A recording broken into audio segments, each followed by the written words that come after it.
In business today, three things to know. First, spotlight on Apple. The world's largest company reports earnings. We'll have the numbers. Then, President Obama and the Japanese Prime Minister talk about a Pacific trade agreement, why the president's four-country Asian tour matters so much, especially if you drive a truck.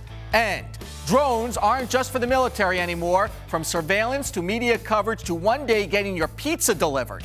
How the business of drones has gone airborne. Arise Exchange starts now.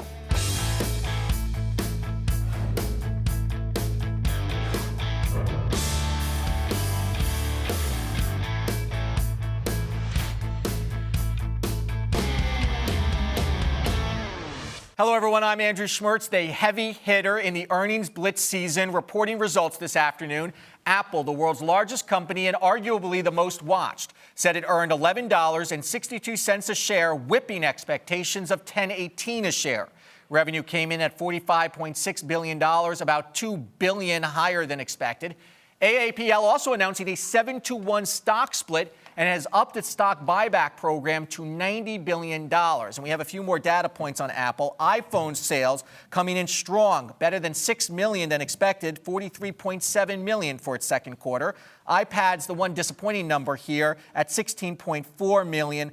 Analysts had expected 19.7 million. Macs came in line, and gross margin also beat. We will have more on Apple and what the numbers mean in just a moment, but there are other earnings results on this Wednesday. After the bell, Facebook reporting earnings of 34 cents a share, ahead of expectations by a dime. The social media site had $2.5 billion in revenue. The CFO of Facebook also announcing he would leave. And Delta Airlines delivering better than expected earnings at 33 cents a share, about 4 cents higher than predictions, despite canceling 17,000 flights due to bad weather. The nation's largest air carrier reporting nearly $9 billion in revenue and a profit of $281 million for the quarter. And aircraft manufacturer Boeing posting a 14% gain in adjusted net profit, beating analyst estimates. The non-adjusted numbers give a slightly different tone, though. Boeing reporting earnings of $1.28 per share, 14 cents shy of analyst expectations. The airplane manufacturer also upped its full-year projections, so most saw that as encouraging. Earnings news and economic data did drag the markets just a bit. Here are the final numbers. The Dow Jones Industrial Average closing down 1217 to 16,501. The S&P 500 also in the red by 416, and the Nasdaq down 3449 to 4126.97. And a look at commodities: gold closing up to $1284.40 an ounce, and oil pulling back a little bit, down 30 cents to 101.45. Back to today's earnings bonanza. Joining us is Jeff Damaso, Director of Research with Advisor Investments. Jeff, welcome back to Arise Exchange. Andrew, great to be here. So let's start with Apple, what everyone is talking about. This is a company that continues to sort of confound the experts out there. Either the analysts are wildly wrong every time, or Apple is wildly not transparent about the numbers. What do you read into this today? You know, my read is that, it's a strong signal for the consumer. We've kind of seen throughout, and we can talk about this more, about throughout earnings season, the consumer story's done well. We saw Apple, one of the biggest consumer companies out there, beating estimates, lots of iPad sales, lots of iPhone sales in particular. So we see a strong consumer in the numbers there. In terms of the estimates and experts not really getting it, I think Apple's in a bit of a transition. I mean, they're a big company now. They're not going to grow as fast as they used to. And there's more competition for their products. Yeah, we keep hearing that Apple is no longer a growth company, but when you beat expectations by $2 billion, how do you say that? I'm not as much of a stock guy, but it seems to me that, people thought that iPhones in particular, that people would wait for the next iteration. But it seems like iPhones are starting to kind of cannibalize a bit of the iPad market as people say, hey, I can do everything on my iPhone. I don't need that iPad, and so it's kind of eating some of the sales. And it appears, and from the consumer perspective, what Apple did not really talk about so far that we know is new products, and that continues to be a little bit of a drag. It is interesting when you talk about the consumer market, though, because you're saying that this is one in a line of results that tell us that the consumer market is improving. Absolutely. Procter & Gamble saw 6% growth in their home goods sales, so think Tide, Swiffer, people spending money at home. We saw Harley-Davidson come out with good numbers, so That's people are buying motorcycles. A luxury item, obviously. Yeah, people willing to spend money there. Delta, people willing to spend money and fly, good results there. So consistently throughout, we're seeing some pretty strong numbers from consumer-related stories. And do you like that sector more than others right now? We've actually seen a bit of a rotation in terms of performance this year. While the stock market's up slightly this year, it hasn't gone too far. We've seen a rotation. So consumer stocks actually haven't done as well, while things like real estate and utilities have kind of caught up. So a bit of a rotation, just kind of showing how hard it is to time correctly those changes in market and sector performance. And let's talk about real estate for a moment, because some economic data. We had a drop in sales of single-family homes by 14.5% in March. This shocked people a little bit. What do you think of the numbers? That's a big, ugly headline number. No way around it. Existing home sales also declined. So I think for the home market and housing market, we're kind of in a wait-and-see mode. So what I mean by that is that home sales were down, but the numbers are really kind of mixed. So home sales are down, inventories are up. That makes sense. We're not selling as much, inventories are going to go up. Mortgage rates are also up. I was going to ask you if there's any impact on interest rates.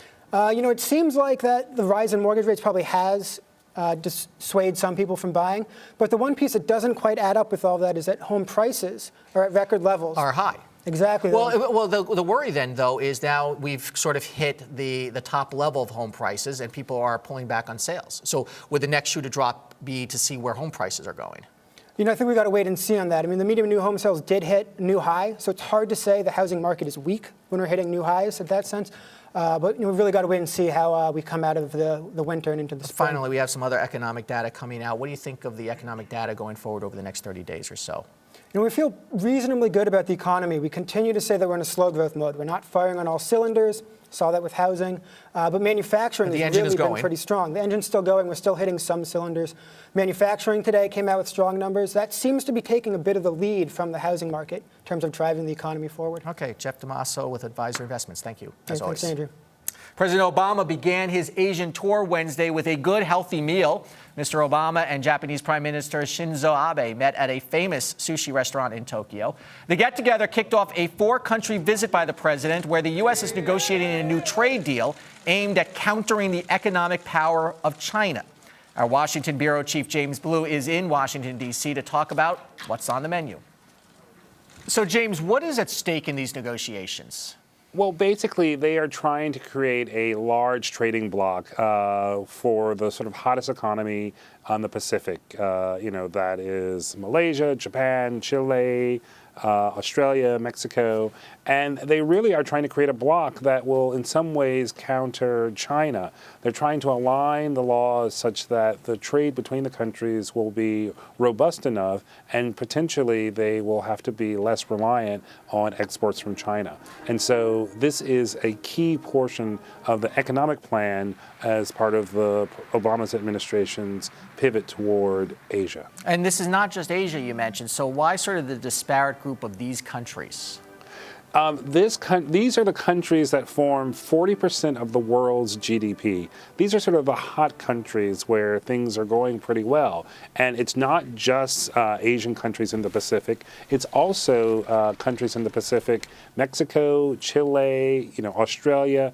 These are countries where things are going well. There is existing trade agreements between all of these countries. And again, it is just trying to find wherever you can countries that can sort of come together and create some challenge and some option other than China. Yeah, and because it's really kind of like a balance of power thing with China, I would say, just on the economic front. Exactly. Basically, as you know, the U.S. Trade deficit with China is still quite large. And if there is any way to try to counter that with trade and investment through other countries, certainly the U.S. wants to pursue that and wants to sort of challenge China that, you can't have the Pacific region all to yourself. And one of the big things here are tariffs and the price of doing business, specifically with Japan. Talk about that a little bit. Right. Well, all of the countries that are going to be in the TPP have to have existing trade deals between each other. One of the last trade deals that hasn't actually happened yet is a trade deal between the U.S. and Japan. President Obama is there today trying to sort of push forward a little bit. And just to give you a sense of what's at stake, Japan for years has protected their beef market. You know, Kobe beef is really good. They don't want American beef in there. I've had it in Osaka. It is good.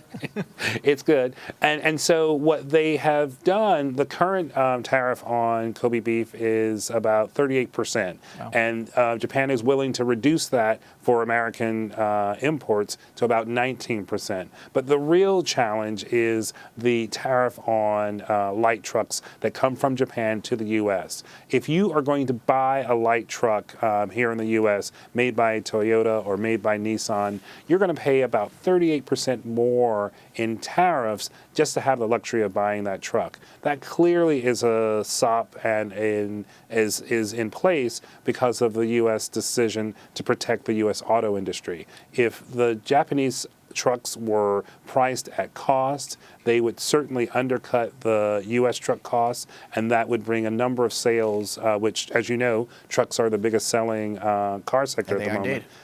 That would really hurt Detroit. And that puts the president in a little bit of a difficult political position with Detroit, and especially the bailout of, for example, General Motors. It puts him in a really hard position because on the one hand, he really needs this trade deal. On the other hand, he knows that he cannot cut or reduce the tariff on these Japanese light trucks. So what will happen, the potential compromise, is that they'll figure out tariffs on other areas of imports where they can reduce things and hope that the Japanese will be willing to accept that. Okay, James Blue in Washington, D.C., thank you. Thank you, Andrew. And coming up, we just got done with winter. Now a new weather threat for summer could derail the economy. We'll speak with our friends at AccuWeather coming up here on Arise Exchange.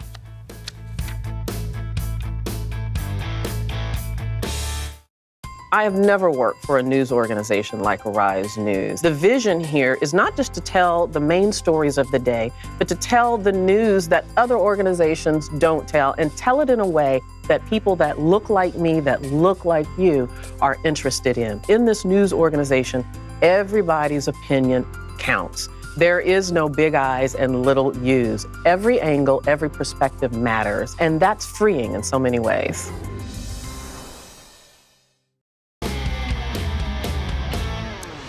Welcome back to Arise Exchange. Time now for our business ticker, stories making news around the world. Adding to the woes at General Motors, now worries over the brakes. Safety regulators are looking into whether the braking system on 2014 Chevy Impalas can activate incorrectly. The investigation began after an Impala came to a full stop on its own in moving traffic. Meantime, General Motors said today it has shipped thousands of replacement kits for the faulty ignition switches linked to at least 13 deaths. Owners of the recalled 2008 to 2011 models can expect instructions on how to get their cars fixed in early May. Tony Soprano is finding new life on Amazon. Amazon.com agreeing to a multi-year deal to distribute classic programs from HBO. Users of Amazon's Fire, its new streaming video service, will be able to watch programs such as The Sopranos and The Wire, and other programs 3 years after they originally aired. The streaming options will include HBO Go as part of Amazon's new Fire TV service to be rolled out later this year. America's middle class has dropped to number 2 among the richest middle-income earners in the world. Taking the top spot, our friends to the north in Canada, which caught up to Americans in 2010 and now has passed them. And Western European countries, such as the UK and Sweden, are quickly closing the gap, according to research from LIS, a Swedish economic data and policy center. After rejecting the idea twice in recent years, JetBlue pilots have voted overwhelmingly to unionize and join the Airline Pilots Association, or ALPA.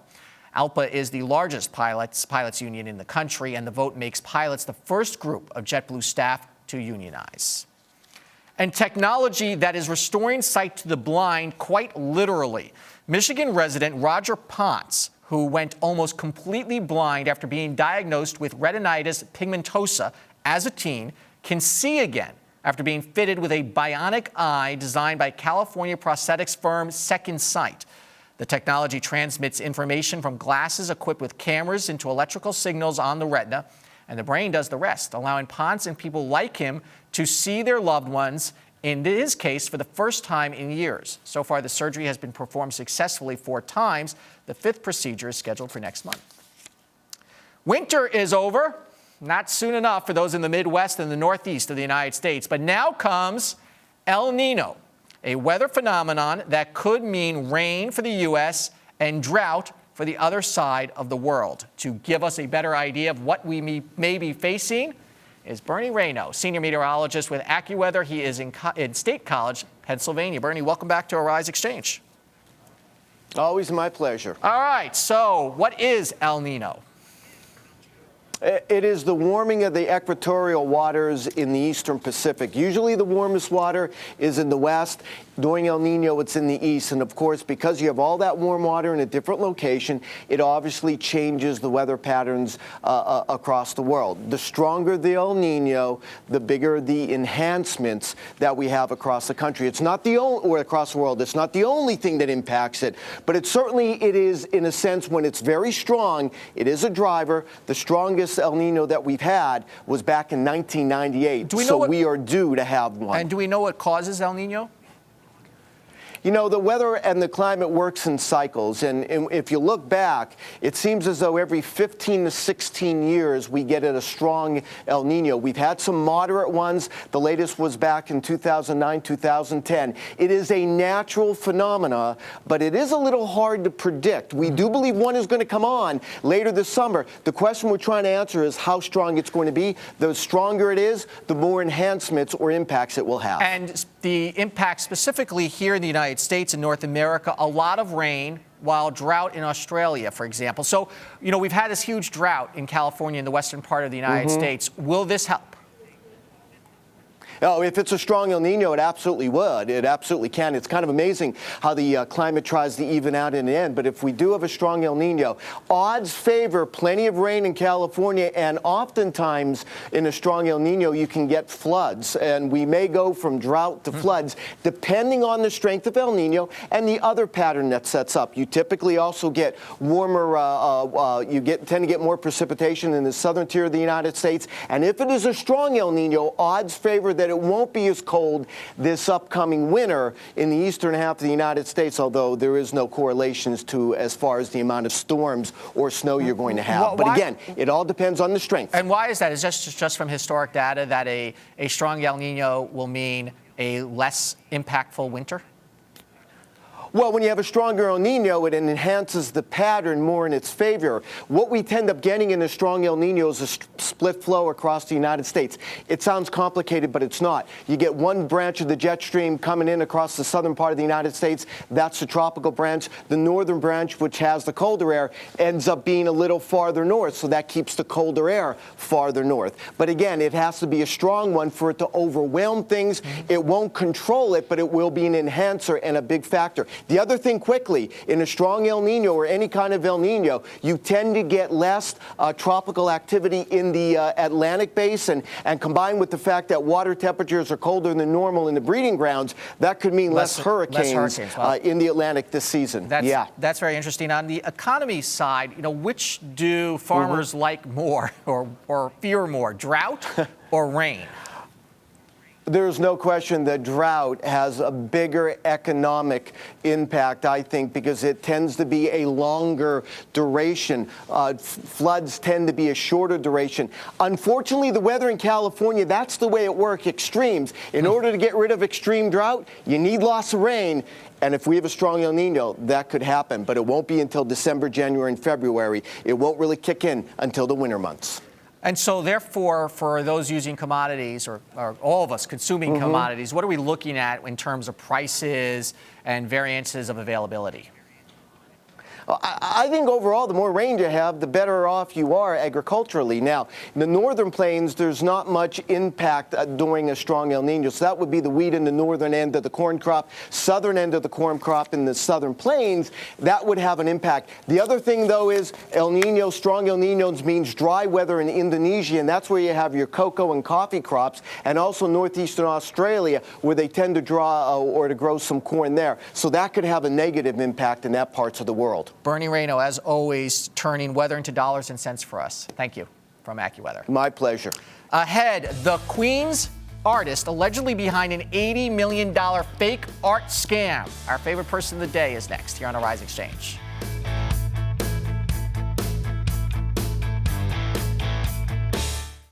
Mainstream news has covered all of the issues of the world, which are like this, through a very narrow lens. And at Arise News, we do things different. We cover every culture, every angle. Our mission is to go to these places, to these communities, whether they're in Africa, whether they're in Europe, Asia, the United States, the Caribbean. We're going to find these stories, and we're going to tell them to our audience. Stories that they probably never heard of before, and stories that they'll find interesting and engaging. One of the great things about Arise News, it is truly a multicultural global channel that is paying attention to communities of all different kinds, not just here in the United States, not just in Africa, but all around the world, as we're giving a voice to the people that don't traditionally have the kind of a voice that a mass media organization can have. You're getting here at Arise News that you're not going to find at the other networks is a unique perspective, and I think that's part of what Arise is here to do.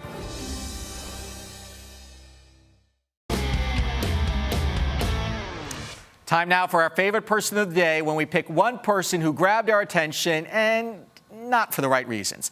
Today, it is a 75-year-old artist who went from selling his paintings for a couple $100s to selling them for millions. How so? By convincing the art world that his bogus paintings were, in fact, the works of artists such as Jackson Pollock and Barnett Newman. Prosecutors in New York City say it all started in the early 1980s when Pai Shen Quian sold his own paintings on the street corner for a few dollars. That's not unusual in New York. A man named Jose Diaz bought one and allegedly hatched a scheme that worked for decades. Diaz would supply Quian canvases that were treated with tea bags to make them look old. He would also purchase old furniture that resembled the kind that abstract expressionists were known to use in their paintings. Then, in his basement home, Quian would copy the works of some of the greats. When the paintings were done, the forgers would age them by blow-drying them and exposing them to cold temperatures. It all worked. Over 3 decades, collectors and art galleries throughout New York bought the paintings, and Diaz and Quian raked in $80 million. All for work not worth the canvases they were painted on. As for Quian's next work of mastery, disappearing. The Queen's man is on the run and may have fled to China. So Van Gogh? I don't think so. Monet? No way. Chorus is working well. For fooling the upper crust art world for decades and getting them to buy worthless pieces of junk for millions, Pai Shen Quian is our favorite person of the day. Coming up, one day the pizza man could be dressed as a drone. The business of unmanned aerial vehicles here on Arise Exchange.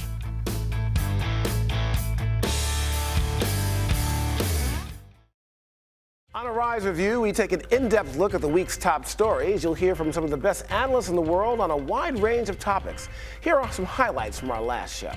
I would not call them protesters because I believe, as many other Ukrainian people do, that these people are actually Russian special forces and Russian militaries. So the way that the state has gone about this case, and prosecutor Harry Nell, whose nickname is actually the Bull Terrier for being so ferocious with his cross-examination, even though we've seen all this fierce cross-examination in court, what it comes down to is trying to make Oscar Pistorius' story seem less believable for the judge. If the new president, which supposedly is going to be the army leader, is going to claim to have some credibility, they need to free journalists. You cannot have free and fair election without free press. I'm Julian Phillips. Catch Arise Review every Sunday at 11 a.m. Eastern Daylight Time and 1500 GMT, only on Arise News.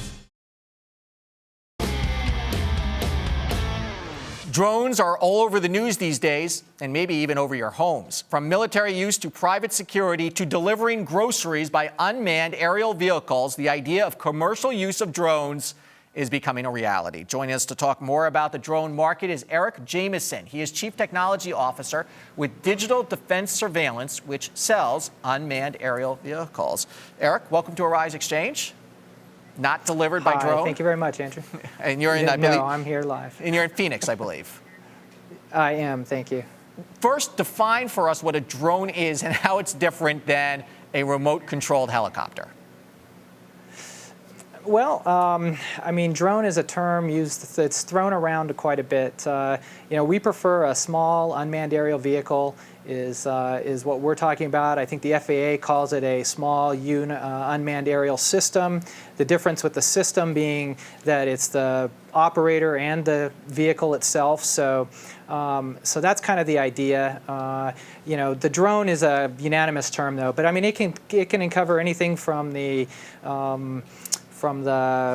hobbyist level up to the professional and the big boys, the Predators, the Global Hawks, that kind of stuff. I was about to say that drones have either gotten a good name or a bad name because all we've heard from them is how they've been killing people overseas in war areas. But the drones here are really turned to some commercial uses. And where do you see the commercial uses of these going?